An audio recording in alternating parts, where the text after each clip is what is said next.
Look, I was a big skeptic at the start, never really believed it. And a friend of mine came up to me and said, look, he can remember a list of 40 shopping list items back to front in any order. I said, how do you do that? That's impossible. So he showed me, I tested him out, and funny enough, he got all the words right. I thought, wow, this is amazing. You have to show me that trick. And he said, it's not a trick, it's just use of memory techniques. So he showed me and I got them all right. And I was just amazed from that point on. And my name's Tessa Hoffman, journalist at the Moreland Leader. I'm down here today with Tanzil Ali, 2011 National Memory Champion. If we wanted to memorise numbers, we can make a story using the numbers to memorise. So I'll give you an example. 7 could represent an image, let's say, could be the edge of a cliff on how it looks. So we can have 7, edge of a cliff. 2 could be a swan, so you're looking down the edge of a cliff and there's a swan down there. And 1 could be maybe just a raft that goes on the side like that. So we've got 7, 2, swan, and then the raft. So you make a story up with those 3 images. Is today's technology like iPhones and computers and email making it more difficult for people to memorise? Yeah, look, I believe the technology today isn't interfering with people's lives and the ability to remember.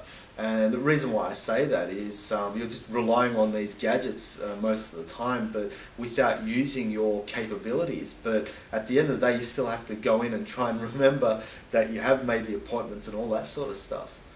So yes, I do believe the technology and gadgets are helping us to not use our mind more and more as we get older. We've got all these technologies now, so why do we need to remember things? Yeah, the reason why we need to use our memory is that it incorporates so many other skills and areas that we should be using. For example, the more we use our brain, the more we remember things, the more creative we get. And the more creative we are, we can solve problems a lot easier. We can have more ideas in our head. We can be more innovative. So there's so many skilled areas coming up from using our brain, and this is why a lot of people do come to me, because they do want to know how to use their brain better and be more effective workers. So it makes sense to be able to work on our memory and be more effective people. My memory's really bad. I forget people's names. They go in one ear and out the other. So can you teach me how to improve my memory? Yeah, sure. Let's do it on the board and see how it goes. Okay, so what we're going to be doing is using the number rhyme technique to remember a random list of shopping items. Okay, so this 1, 2, 3, 4 up to 10 we're going to use as our number rhyme list. Okay, so what I mean by that is this is 1 gun, 2 shoe, 3 tree, 4 door, all the way up to 10 pen. Okay, and these become like our memory blocks in our head. So what we want to do is attach information onto it to remember. So let's say we go shopping. What are some of the things we can purchase? Let's say we're maybe getting some cereal, right? Some milk, maybe some oranges. Okay, so let's say we want to remember these words. How do we do it? And this is where the imagination comes in. Imagination and memory are together like that, they work together. So what we want to do, this was gun, we have to make a story with gun and cereal like that. So I'll give you an example. Maybe I've got the gun and I shot the cereal. Okay, so you can picture that playing out in your mind, and you shot the cereal and the cereal became, those Cheerios or those Fruit Loops, because the bullet went through the hole. So you've got that.